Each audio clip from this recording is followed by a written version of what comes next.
Open up a tab, grab a seat, and pour a pint. It's time for the Beer Guys Radio Show. You want free beer? Go to the brewery. Dedicated to the art, science, and enjoyment of craft beer. Yo, what's wrong with the beer we got? Now, here are your hosts, Tim Dennis and Aaron Williams. And welcome to the Beer Guys Radio Show. We are radio for the local craft beer movement, broadcasting from Monday Night Garage in Atlanta, Georgia. And I'm Aaron Williams. And I'm Tim Dennis, and we've got Brian Hewitt with us as well. Yeah. Present. Well, I can say that I am word. well, yes. Becky Smalls is here. She is. How you doing, Becky? Behind the Becky's microphone. Quiet. She just hangs out and stares at us. She just drinks all the beer / mead we can have. Seems like a pretty good plan, Which though. is good. Yeah, absolutely. So, well, it looks like we all made it through St. Patrick's Day. We did. We're still here having a good time. And this week we're switching it up a little bit. We're going to be talking about mead. And we've talked about mead a couple times before. Always cool to see some other fermented beverage. And this week we have Dawsonville, Georgia's BeeCraft Meadery with us. And we have Derek Piper and Tom Dilbeck here. Guys, thanks so much for joining us. We appreciate it. Thank you for the hospitality. Definitely. No, before we get started in the show, I want to give a shout out. We have 2 new radio affiliates this week. We've been busy and just picking up some radio affiliates. It's been a good week. Welcome, KFLS 1450 AM, Klamath Falls, Oregon, to the Beer Guys radio family, and also 99.1 FM, The Key in Noonan, Georgia, going to go ahead and broadcast us too. So thanks a lot, folks, for following us. And again, we hope to add more affiliates as we get through. And maybe we'll take this thing nationwide, Tim. How about that? Taking over the world one station at We a can time. be bad and we can be nationwide. There That's you right. go. Absolutely. So you know what? I've been lax. I've drank a lot more beer than actually was on my list today, but I just completely forget to check into my Untapped profile when I drink. That's my problem. So it gets cumbersome to keep up with that. It does, and I'm like, I just want to keep drinking beer and not check in, and it's terrible. So, but this week, no, it's been pretty good. Actually, I've checked out Tears of My Enemies from Monday night. That's actually coming out this weekend as well. So nice. A big Milk Stout award winning from them, and also had some Fat Bottom beers. Have you heard of that brewery before in Tennessee? Seems like I have. Yeah. So they've got an IPA, they've had a pale ale, a couple other things that a friend of mine brought down. So I was able to check them out. Good stuff. So very cool. A lot of fun. How about you guys? Well, did a little more of our every brewery in Georgia tour. Yep. We had to hit a few more last weekend. So we went over to, I started by doing some Irish food, and I drank a green beer, Aaron, no matter what you feel about it. I just do not approve. I drank one. So and I had some corned beef, and we started the day like that. Then we went to Dry County Brewing up in Kennesaw. We went over to Southern Sky, and we went up to Canton to check out Green Line Brewing. So, Green Line Brewing's kind of a cool little story there. They've we talked with one of the owners, and he said it's basically just an extension of like a homebrew clubhouse. And they brew a couple days a week. If they run out of beer, so be it. They keep some other craft things on, but it's just a fun project for them. A lot of labor to go into a fun project, but they seem to be enjoying it. I think so. Well, that's what happens when your wife or significant other says you can't be in the... Said you're taking up too much room. Exactly. Like, all right, I'll just start a brewery. That's right. That's a pretty good plan. I like that. Definitely. What about you, Brian? So I was hanging out with Tim that entire weekend, but I did go for a hike after that, and to recover from that hike, which was a little too much for me, I had a Second Self Margarita and Goza and a Burnt Hickory Digits Blood Orange IPA. Okay. So yeah, those were refreshing. Those are nice. The Meg's a very refreshing little beer they got there. So it's good. It is. It's really nice, and it's actually really, really good after hike. Goza, really, really nice after hike. Back when we used to hike more often, those after hike beers were really nice. Oh my God, and we earned them, Brian. We earned them, and I earned this one. Yes. Well, that's the thing. It's like when you go for a hike or when you do exercise yard work, you feel like you earned a beer.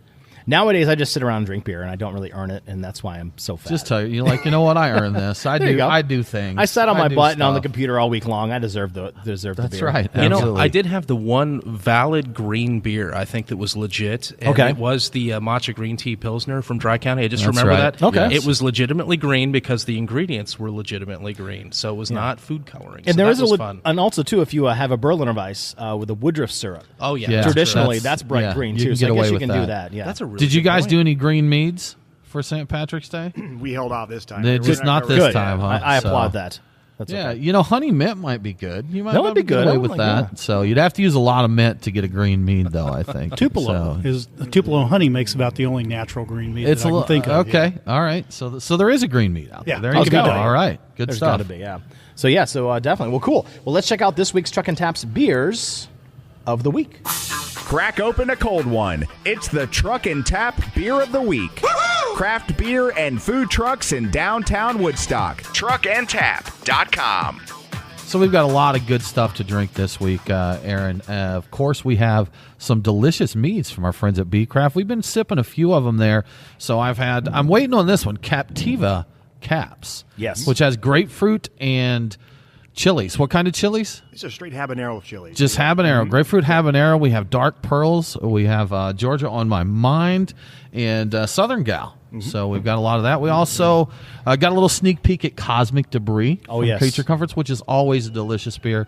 We really enjoy that. And that'll actually be released by the time this airs. Yeah, probably my favorite beer that they make, which is a fairly regular release or a seasonal release. It's my favorite thing to do. Very cool. Very cool stuff. But we've got Dry County hooked us up with a couple of bombers and a crowler of their Bad Hombre, and also, if I remember correctly, it is an Imperial milk chocolate stout that they were working on. So excellent. And we're going to talk to those guys next week, actually. That's right. Over at Tinypalooza. That's correct. That's correct. Yes, so good stuff. Definitely. All right, Brian, speaking of good stuff, let's get into this week's headlines. What's in the news? The beer guys have the scoop. Extra, extra, read all about it. Time for headlines. All right, what do we got? All right, let's get started with some big news. Beer judges will soon be asking the question we all ask, but is it hazy? That's right, the 2018 beer style guidelines from the Brewers Association has juicy or hazy styles defined, but not just one style. They've got three. They've got juicy and hazy pale ale, juicy and hazy IPA, and juicy or hazy double IPA. So the first time you'll see this put into effect in a national level would be the Great American Beer Festival 2018 in September. Well, that's good because we haven't had enough beer categories around. Right. That's so people have been saying that the hazy juicy thing was a fad. If they make it into the official Brewers Association guidelines, does that eliminate it being a fad, or can it still be a fad? Wow, that's a good question. I think at this point it's dead as a fad. It can't be a fad if it's. What is the sound of one beer hazy? Yeah. Nobody's there to no hear it. No one's there to hear it, exactly. Or drink it. Another big news item is Reddit banning our beer trade. And for people who don't know what that is, that was a giant section on Reddit that was dedicated to people trading beers. So, as the name implies.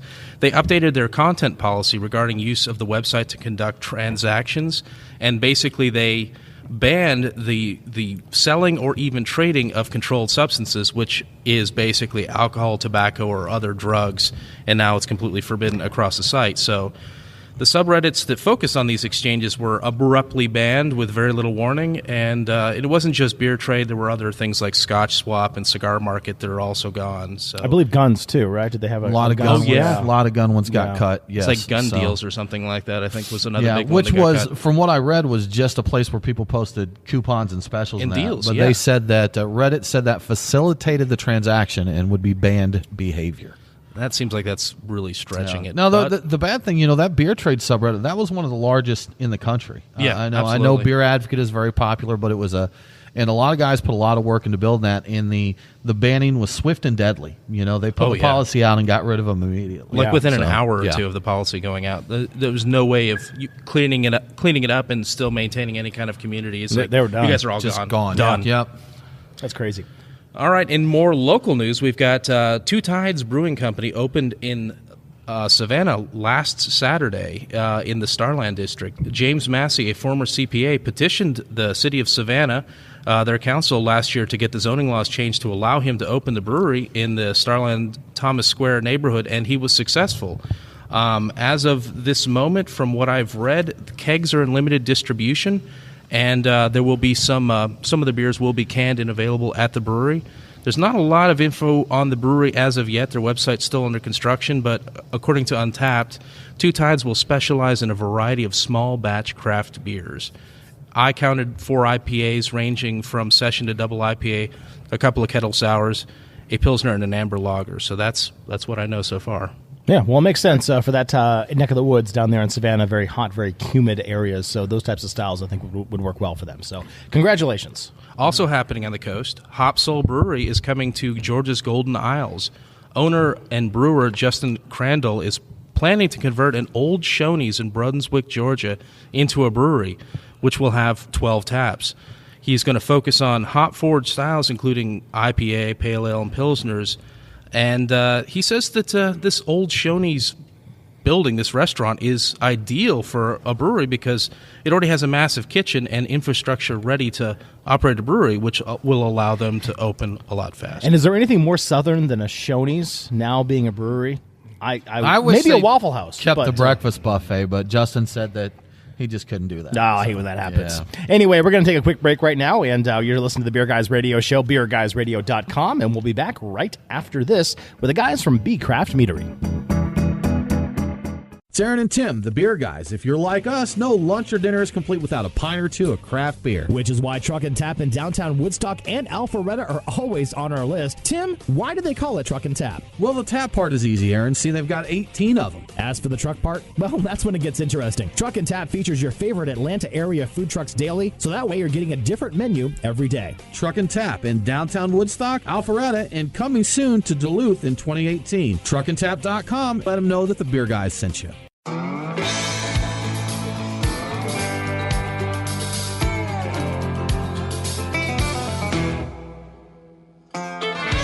Follow the Beer Guys on Facebook, Twitter, and Instagram. Next Friday is Hawaiian Shirt Day. So, if you want to, go ahead and wear a Hawaiian shirt and jeans. Now, back to the Beer Guys Radio Show. And welcome back to the Beer Guys Radio Show. Check us out at beerguysradio.com. We are live from Monday Night's Garage in Atlanta, Georgia, and we're talking all things mead with BeeCraft Meadery out of Dawsonville, Georgia. Guys, thank you again for joining us. We're sipping some of your meads here and having a good time. And we just got into something really good. What are we drinking right now?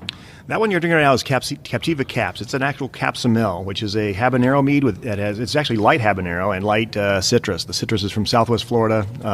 Grapefruits, they were the first things that fell during Hurricane Irma, and so we were able to get a hold of some of those and use those in our mead. It's well balanced in the sense that you have a little bit of heat and a little bit of citrus and want you to continue drinking more instead of something that's overbearing. So when people first hear of a habanero mead, they're going, "Oh my goodness, that's let's see how long we can hold it in our mouth before we have to spit it out or whatever." But no, this is it's light all the way around. It's refreshing. No, we committed a radio faux pas, Tim. We did not introduce the people here in the second segment, so I'm going to do that real quick. You do that. I'll do that, exactly. So, yeah. It's okay. Go right ahead. Listen, yes. So Tom Dilbeck, who just answered the question. The other way I'm sorry, the other way around. Look, and I'm just... you want to try that again? I think I do, actually. Do we want to...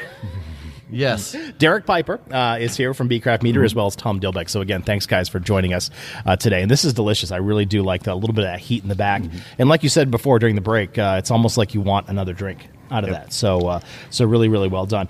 So we've done a few mead episodes on the show. But for those that may not know, what exactly is mead and how do you brew it?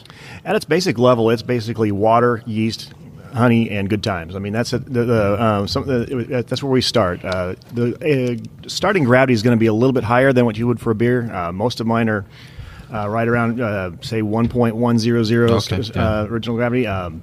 And so it takes a little bit longer for it to go. They're a little bit higher in glucose than what beers are going to be when you start out, so the yeast are sometimes different. But that's the basic process is the same. I brewed beer for a long time, and I think once my daughter was born, I ran out of time for that, and mead kind of picked right up right afterwards. And so I think it leans more towards, I think beer brewers do a lot more with it than what wine people do. Yeah, because mead, I know we'll do mead sometimes, or we did back when we brewed more. It's not a 6 or 8 hour day you're investing in it. We could get a little 5-gallon bat. We could do it in an hour, right? Pretty much, yeah. Our little simple recipe, we could have. So it was nice to have something kind of going if you didn't have time for a full brew day. Yeah. To dedicate the whole day to it. Hey, let's get a batch of mead going. And those kids always get in the way of your brewing. I understand. That's so, right, yeah. I mean, that's, what's up with that? They want to spend time with you and things like that. No. So, guys, as you mentioned, it's basically fermented honey in the simplest sense there. How important is honey selection to your mead? And I ask that because we've had a few mead makers on, and we've got a little mixed information where it was said that's not really important, or... It's absolutely critical. That is the varietal. I mean, bees are somewhat opportunistic. They'll go to whatever flower is close by. So you put your bees where whatever nectar you want to collect for your mead. Then once you get that, every varietal of mead is based on the flower that originally comes from. And it's amazing the work the bees do. For instance, a 750 milliliter bottle, that contains right at the nectar from 1 million flowers. Wow. To make a 750 milliliter bottle a week. That's something. So every one of our meads is based on the kind of flower that the bees are collecting. Yeah, as a matter of fact, the Southern gal, I'm not sure where that went. Right here. I'm keeping it close, Derek. He's the one with the straw. That's actually my last homebrew competition was the Michigan Mead Cup in 2017, and that was gold medal in its category and runner-up best of show there. Very cool. And every judge was writing in what is a gallberry, because the gallberry is basically something along the Georgia coastline. It's their version of the holly tree, essentially. And so the bees are that's where their primary source of nectar is. And so the very first thing when the meadery was purchased, we traded some of our honey that we had, because we basically have our own honey, and we traded that and a little bit of extra money and got our gallberry honey. Okay. And that's something that, and I saw you mention the gallberry, and that's, I'd never heard of it. Yeah. I'd never heard of gallberry. So, we hear of wildflower and clover, I think are ones that most people. How many varieties are there out there? I know buckwheat is another one, but is there a huge variety of different types of honeys? Potentially millions. Okay, just depending on what the flowers or the are in the area, correct? Yeah. Okay. But and here in Georgia, we're the luxury of having gallberry. We also have a little bit of Tupelo, and we also have sourwood, which are three prized honeys, actually. And gallberry is the most common that you have out there, but it's nonetheless, it's still considered to be what bakers would use and whatnot at a higher end restaurant. So that's kind of who we compete for when we try to get the gallberry is the bakers that want it. Okay, start fighting the bakers for it. It's like, we need to make alcohol out of this, not bread. And you probably need a lot more of it than they do, so you clear them out, right? Yeah, we had 145 gallons of it when we first started back in August, but we've cleared through that already. But in the end, I think the main varieties that we are going to use is gallberry. We do have our own wildflower. We probably won't do a lot of just single varietal with wildflower, because it's just hit or miss. And then but yeah, if sourwood or Tupelo has a good year, we'll definitely make a mead out of Tupelo. It's just been 2 bad years for that honey. So there's vintages on honey too. There you get.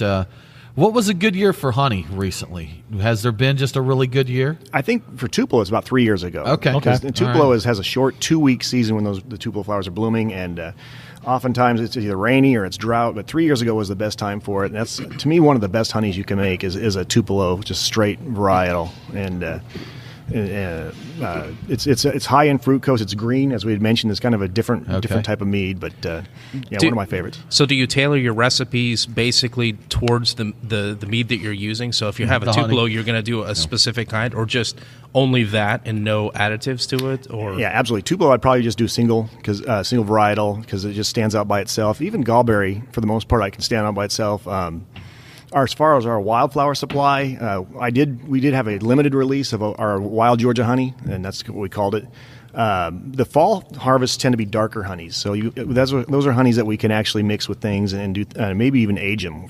For instance, we're working with a distillery right now of getting one of their bourbon barrels, and when they're done with it, we can put that dark honey in there and let it age, maybe with some Tahitian vanilla beans, and just kind of let it sit there until moonshine days up in Dawsonville, and we can open that thing up and see Excellent. what it tastes like. That's interesting, because everyone, of course, breweries, of course, are known for doing a lot of their barrel aged programs and these types of things. But mead, that would be an interesting way to do that. It's going to be an incredible mead when it's done. Incredible mead. Yeah, I'm lots looking of forward puns to that here. Okay, yeah. Excellent. Now, you posted a picture of your dark pearls mead fermenting in a terracotta egg.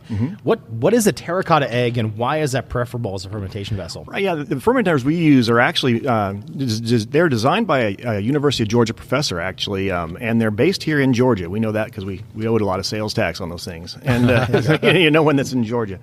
But they're a special plastic that's designed to breathe. It acts like a second-year barrel, so it's not really good for beer, but it's great for what we're trying to do. And they're also shaped that way to promote convection. And so we actually have a cooling system that goes into the middle of that egg and promotes that. Some of the yeast strains I use are not wine yeast strains. I actually use a lot of ale yeast strains, Scotch ale yeast, the Chico strain that Sierra Nevada Pale Ale uses, and a few of those others that I will use. And they like to they want to go to sleep a little early, and so this is a way that I can actually rock those things around and get that convection going. Moving around. Yeah, keep those yeast working a little bit longer to get that 12.5 to 13% alcohol that I'm shooting for. Very cool. Now, I know the Southern Brewing Company over in Athens, Georgia, used what they called, I believe they're amphoras, if I'm correct. And they mentioned, and I tried the beer, and they mentioned that it imparted a minerality due to the material it was made from. Do you get character from the terracotta in your mead? Not in this case. It's more of a special plastic than it's actually more of a plastic polymer type You feel it though. It doesn't feel like a. It's not. You're using fake terracotta eggs, right? Okay. All right. Actually, and they are usually white. They actually the company gave us a terracotta one, saying, "Here, try this," because it's more. Because you're going to have tours and stuff. People will find this more visually pleasing, but it is more visually pleasing. But you also can't see the mead. Sure, inside, right. The inside. Yeah. So it's got some pluses and minuses. I'm not sure. But we don't have to run from oxygen. The oxygen helps us during the process. Right. Because mead isn't susceptible to that spoilage like beer is, correct? Correct. Right. It takes a lot longer. It's like honey in general. You can find honey that's 100 years old and still find it palatable. So honey actually takes a lot longer to oxidize and whatnot. So that's one of the cool things about working with this medium than work with the malt. Not quite as touchy there. That's you can't open a beer and leave it out even for 24 hours and get the same experience. But if you pop your cork or your cap back on your mead and stick it in the fridge, you're going to be fine to drink that for a while. Yeah. So are you looking to open a brewery or brew pub in Georgia and are seeking the perfect location? The Park in Georgetown will be a unique collection of restaurants located within the new J.W. Homes luxury development, Dunwoody Green. Conveniently located less than a half a mile from Atlanta's 285, this enclave of restaurants will be the gathering place in Dunwoody. Whether meeting old friends or making new ones, the Park at Georgetown will be the place to share a great meal and to build lasting memories. Krim & Associates are currently planning this development and are seeking a brewery or a brew pub tenant. For more information, contact Stephen St. Paul at 404-256-2960 extension 5. That's 404-256-2960 extension 5. We'll be back in just a couple of minutes with We'll be back in just a moment with the guys from BeeCraft Meadery. You're listening to the Beer Guys Radio Show, beerguysradio.com, Facebook, Twitter, and the Instagram. We'll be back right after this.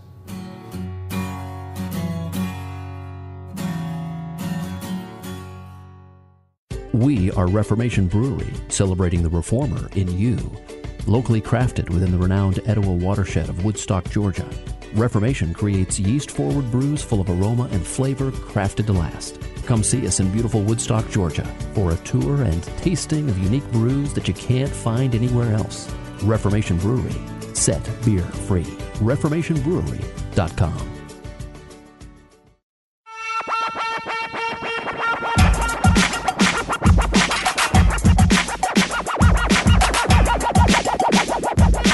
Follow the Beer Guys on Facebook, Twitter, and Instagram. He hates these cans! Stay away from the cans! Now, back to the Beer Guys Radio Show. And welcome back to the Beer Guys Radio Show. Follow us on the socials, Facebook, Twitter, and Instagram, Beer Guys Radio.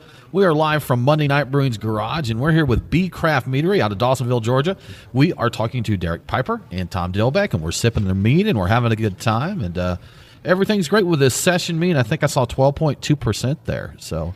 just a nice sipping mead, it's an easy right? sipping mead. Yeah, the Captiva caps and those are about 12.2 to 13%, whatever that yeast will give me on those. The one you're getting ready to drink is Dark Pearls, and that's 13.8. And that's 13.8 right there. Yeah. So now, is mead...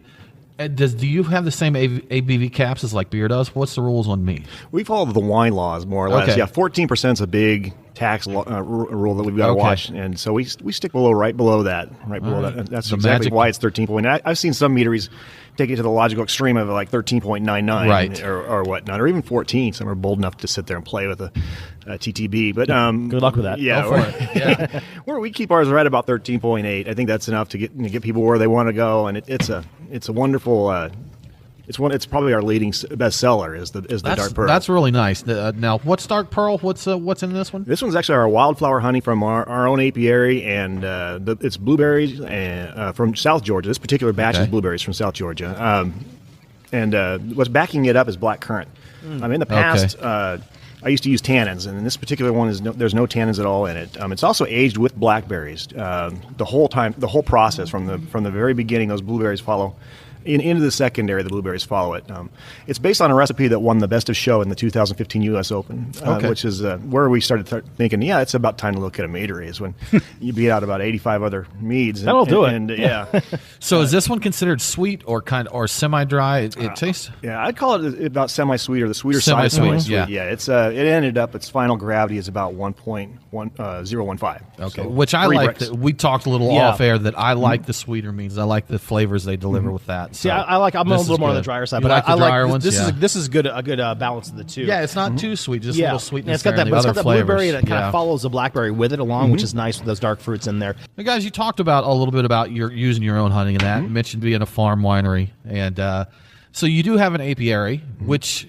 No apes, just FYI for everybody there. It's very disappointing for all of us, by the way. Yeah. We're disturbed every time we hear that, aren't we, Brian? So sad. I am so. But you keep bees, you have your own honey there. So with that, how much honey are you able to produce there? And are you looking to grow that and supply all your own honey? Absolutely. That's one of the reasons it's nice being in Dawson County is there's a lot of land that can't really be used for agriculture or residential areas because it's hilly, but it can be used as an apiary. Right now we have 10 hives in LJ. We also draw from other hives in Miqualola Falls and a few from Cumming, Georgia, but we try to keep everything butted up against the Chattahoochee National Forest as much as possible to avoid pesticides or anything of that nature.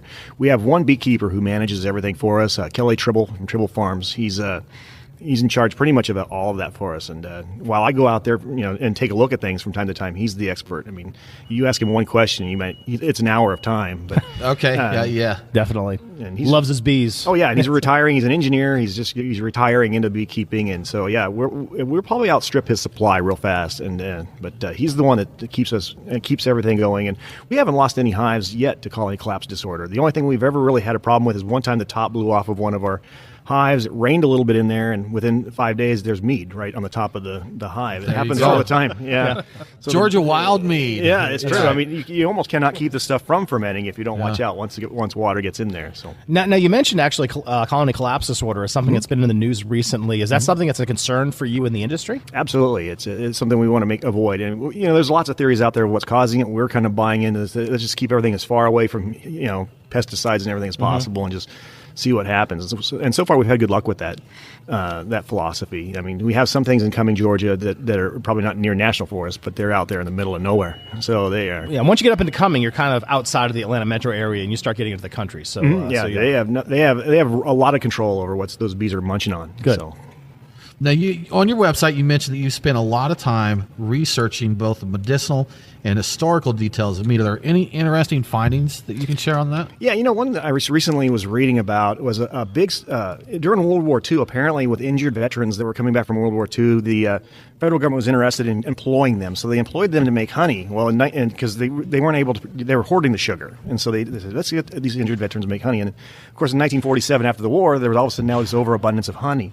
And some people will say the American mead movement started at about that time because the federal government said, well, what can we do with that honey? And so they started teaching people to make mead. And so there are a lot of books and there's a lot of labels that you can find from back in the 1940s where mead was made.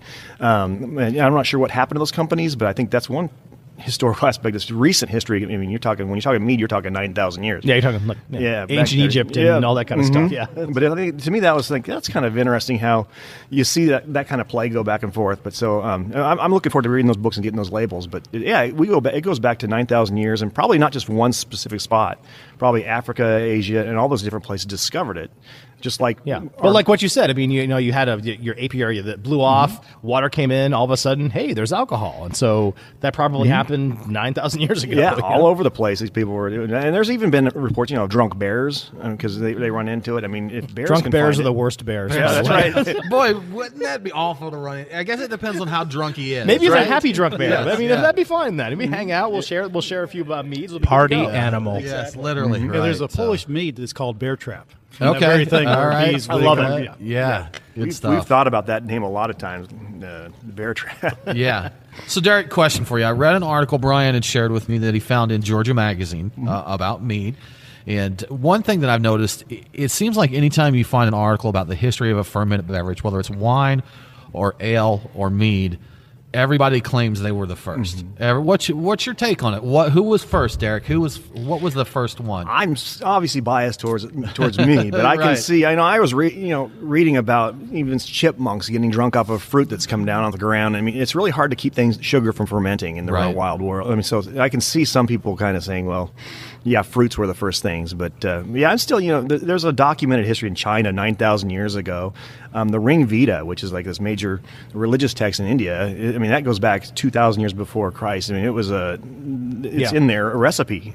Here's how you make it, type thing. So, yeah, I would argue, I think it's a good point. Everybody argues that they were first. I have a hard time with beer thinking, well, you'd have to malt it first, and then you have to...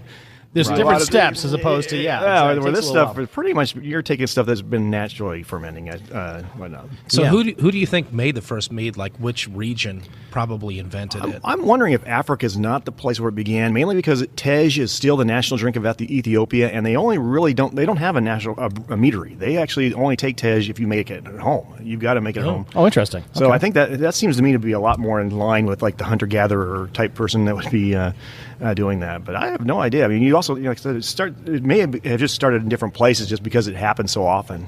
Kind of spontaneously in different places. Yeah. You know, it's cool the stuff we're discovering now. I mean, you know, we're sending Teslas into outer space and we're heading to Mars and all this stuff. But imagine being the first guy that saw his bucket of honey and he's like, oh man, what's that foam on there? What's that? And he's like, man, I need this honey. I'm gonna have to push through and use this. And he's like, and then imagine the first dude to get drunk off his honey. I bet he never drank unfermented honey again. Never touched it. He's like, what is going on? I'll bet you he thought he had a spiritual experience. He probably became the king of the village there. True. I wonder how many chickens I could get if I made this. Yeah, right. Exactly. I want to party with that guy. That's all I know. You know, a lot of folks usually get their first taste of mead like at a Renaissance fair, you know, and it's interesting for me to talk about that going back to the 40s and those types of things. But, you know, I really never was introduced to mead until like was kind of those things. You get that sweet, sickly, overpowering kind of a cloying type of mead. Yours is completely different and the pros. Can you tell us a little bit about that? Different? Well, sure. In fact, something I get concerned about because I'm worried that people will try bad mead and think, I never want to try mead again.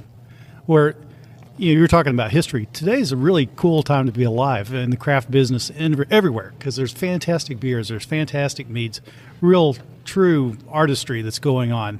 And the product that Derek makes, I'm Tom on the radio, but the product Derek makes got us real excited about mead. And every year he would make a batch right around Christmas time, and all the friends would get together and drink it all, and then we would go to whoever's else had a bottle remaining, drink that, and fight over the last glass. And we thought, we have to have more of this and share it with people. It's just a cool time to be around. So start a meadery. Absolutely. Exactly. Very cool. Guys, thanks so much for the info. We need to take another quick break. You're listening to the Beer Guys Radio Show. Visit us at beerguysradio.com. We're talking to BeeCraft Meadery, and we'll be back in just a moment.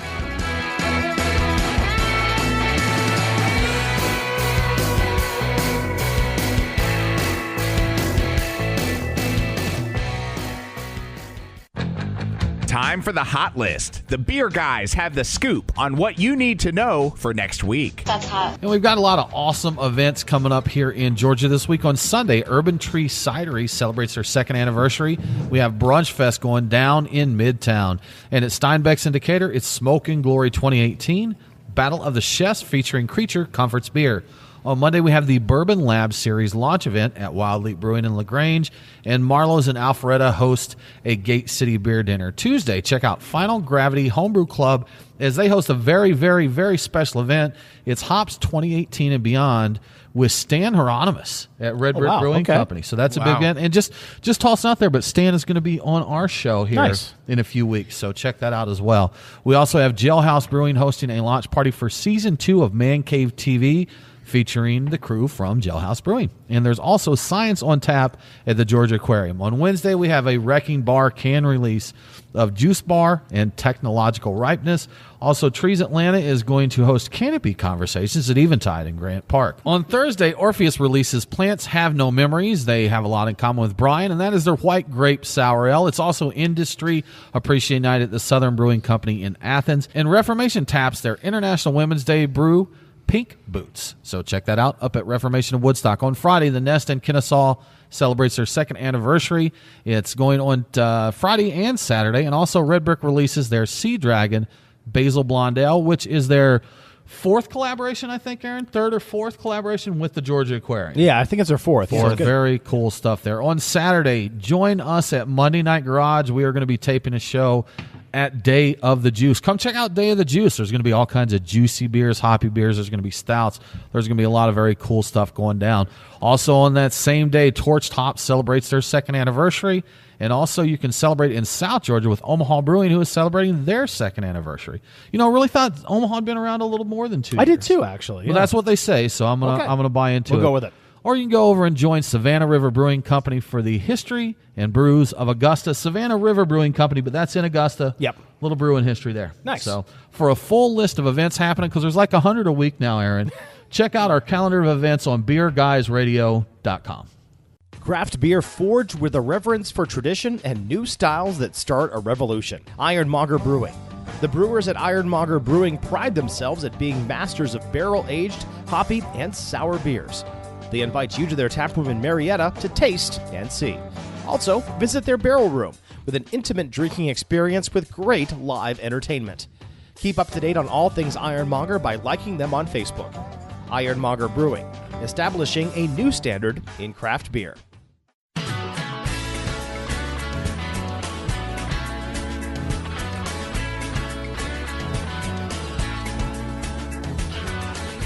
Follow the Beer Guys on Facebook, Twitter, and Instagram. To be the man, you gotta beat the man. Woo! Now, back to the Beer Guys Radio Show. And welcome back to the Beer Guys Radio Show. BeerGuysRadio.com is our website, and you know we're not just about beer or mead. We're also about cigars, too, and all that good stuff. So, Brian, check us out. What's our cigar in 60 this week? So this week I have for you the Fratello Navetta. The Fratello brand is a creation of Omar de Frias, and the background on all of this is really intriguing. So this guy played professional basketball in the Dominican Republic, but he got injured. So what do you do when you get injured playing basketball? You go get an MBA. Sure. And of course, when you get an MBA, you get recruited by NASA. And then you work there for 10 years. Yeah. And then you leave to start a cigar business. So what makes this all really interesting is Navetta, the name of this particular cigar, translates from Italian into shuttle. So basically, this is a cigar made by a former rocket scientist to commemorate successful space missions. So really interesting. That? Yeah, really cool stuff. Yeah. And that's all neat, but it doesn't mean much if the cigar isn't good. Fortunately, the cigar is good. So you're looking at a cigar with a wrapper, a dark Ecuadorian Oscuro wrapper, Dominican binder, Nicaraguan filler. It's going to cost you about $10.50 for a Robusto. And it's actually made by the Joya de Nicaragua. They're well known for making very robust cigars, but this is not overly powerful. And it's got a good amount of sweetness to the flavor without being excessive. So you're looking at something along the lines of, say, your Joya de Nicaragua Antonio without all the power. So you got coffee, your cocoa, your earth, your some vanilla notes, of course, the sweetness I mentioned, and it's a cigar that would go really well with most of your porters, your stouts, your brown ales. I'm thinking just because we're here, Monday night's Whirling Dervish is a pretty good call for pairing that up. But I think you could go bigger with that. You could go with like a Hype Whale or an Orpheus Abandon All Hope or the Ferryman or something like that. One of the big ones. I think it'll hold up well to that. But those are all big Imperial stouts, correct? Yeah, so so if you're looking nationwide, if you can't get some of those beers, just a big 13%, one of those big Imperial barrel aged, like a Dragon's Milk type of a beer or something like that. Yeah, that would work really well, and you don't even have to go that big. You can go lighter because it's not a super bold cigar, but I think it'll hold up to anything, like from Whirling Dervish all the way on up to something big. Nice. Could you pair this cigar with a mead? Oh, that would be interesting. It has sweeter notes, so it would bring out interesting characters in it. I have not tried that before. Okay, probably a sweeter, maybe a fuller-bodied mead to kind of. Yeah, I think so. But it would be really interesting to try. I would try both. So that's your mission. Now you have to find out. Now there you go. All right, yeah. Good deal. Excellent. Thanks, Brian. So we're talking to Derek Piper and Tom Dilbeck. They're the two behind BeeCraft Meadery. And you know what?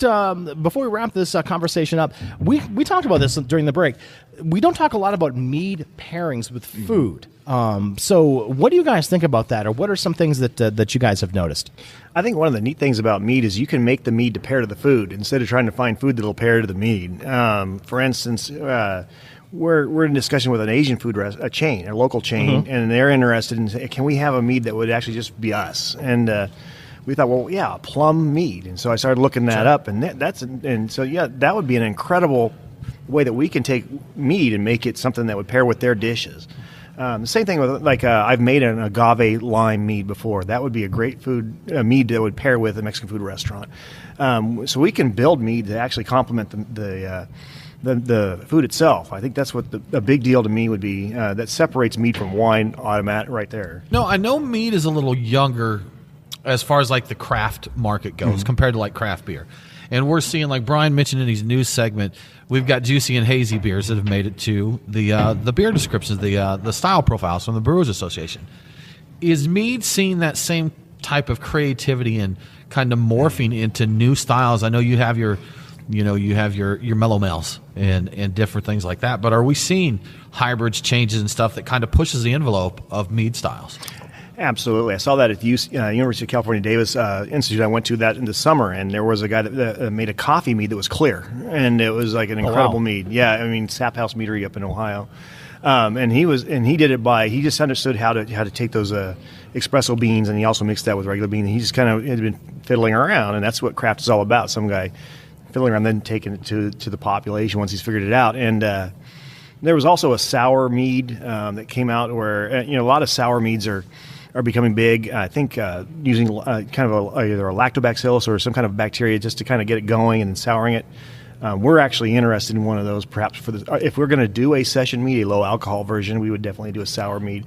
Gold Coast Meadery in San Diego does one of those. It's exceptional. I mean, I tried that and I went, yeah, this is something that if somebody does not like alcohol, but they are married to somebody who or doesn't like beer, but is married to somebody who's a craft beer nut, they would drink this, and they would. So it expands what craft alcohol is. So we are going to possibly see a wild mead from you guys. Absolutely, I think that's if we're gonna do a session mead, a low alcohol 6.5% mead, I would like to see the sour mead because that to me has been the most impressive version. Otherwise, it's a lot. I mean, I'm not gonna knock sour mead, but it's hard to make a session mead with mouthfeel or anything like that. It tastes like Zima with a Jolly Rancher in it. Like we were probably. You say that like it's a bad thing. I was gonna say. So, yeah. It's like what I was doing in the 90s. Where I have no idea what you're talking about. I'm sorry. Because it comes out thin. I've tried. I mean, most mead makers have tried to make a good session mead that has mouthfeel, and it always comes out very thin. And so if we can sour it, make it something that different and really target. I think the people you're going to target is the spouses of people who like craft beer but they don't like craft beer themselves. And that makes sense because, my wife, of course, cannot stand the IPAs that I bring home. So she loves ciders and she loves meads and those types of things. So it kind of gives it a little bit more of that, not to say a wine characteristic, but yeah, a little bit of that winey kind of characteristic. It's a little bit sweet. It's a little more approachable for people who would enjoy that. Yeah. I saw Eve's dislike for those beers work out well for you back under the old days of 6-ounce pours there. Oh, it's fantastic. She'd get something, she'd take a drink. No. Exactly. Like, okay. All right. Darn it. I get to drink that. Yeah, exactly. How old is BeeCraft now? How long have you guys been there? Well, we've opened up in September, but I've been doing this since 1998. So I've been as a home brewer, I've made just about every zany thing you can ferment with honey. I've done it somewhere along the line or tried, and so. But as far as as a company, we have 5 main meads, or signature meads that I feel have broad appeal to lots of people.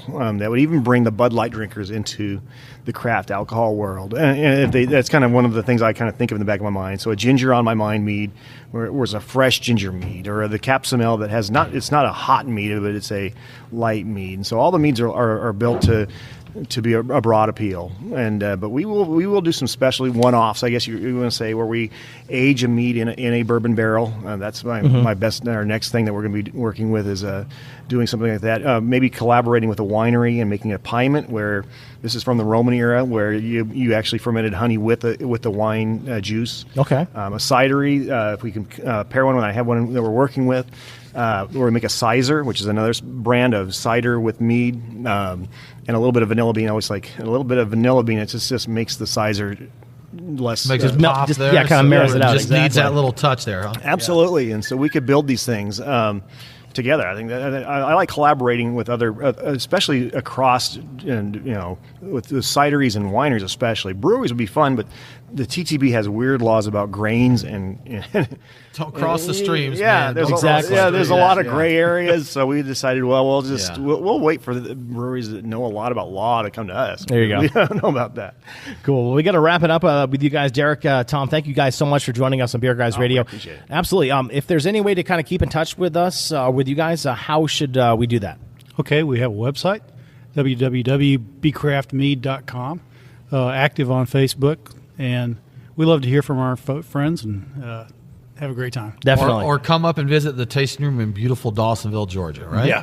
Awesome. Yeah, we also have 2 appearances. We'll be at the Day of the Juice Festival coming up here on March 31st, Great. and we'll be in Athens doing the Cask Festival as well. Oh, we'll be there too. So we great. will be Very at Day of the nice. Juice recording a show there. We'll And Cask Festival too, yes. And the Cask Festival. Yes. So We can't everywhere. miss it. Guys, again, thank you so much for your time. Appreciate it. All right, Tim, it's time for a giveaway to give away. What do we got? Our winner this week, Aaron, is Carter Brown. I hope I'm saying that right. It's Broun. Brown or Brown? Okay. Carter. Either way. Carter. There Drop we go. us an email to beerguys@beerguysradio.com, and we will get you a super groovy swag pack out. Aaron, interesting thing happened to me. So I just asked Siri for a random number Okay. to choose our winner. I had to do it like 8 times because I kept picking people that had won in the past. So Carter, you came up there. So we really appreciate you subscribing to This Week in Georgia Beer. And Aaron, if others want to join the fun, win cool prizes, how would they get in the mix there? It's super easy. Head to beerguysradio.com, sign up for This Week in Georgia Beer. You'll get a weekly newsletter with all the happenings in Georgia Beer, and you'll also be entered to win that weekly swag bag. Now, coming up next week, Tim, you're going to be on assignment. I will be on assignment. Yes. We have to split up. There's I know. too much going on. You and Smalls are going to be in one place at Roswell Beer Festival. Yes. And Brian and I are going to be at Tinypalooza. So we're going to do the show at Tinypalooza in Snellville, Georgia, and should be a fun time. Check us out. But if you can't, if you can't make it out, because this show's going to air as we're getting into the mix at these festivals. Yep. But Roswell Beer Fest is a charity event for the Star House Foundation, Aaron, and they donate to help provide after-school tutoring to at-risk children. Great. And check out the Star House Foundation. Good cause. Definitely. Also, check us out at beerguysradio.com, and we are on the socials as well. Don't forget to drink local, and we will talk to you next time. Cheers.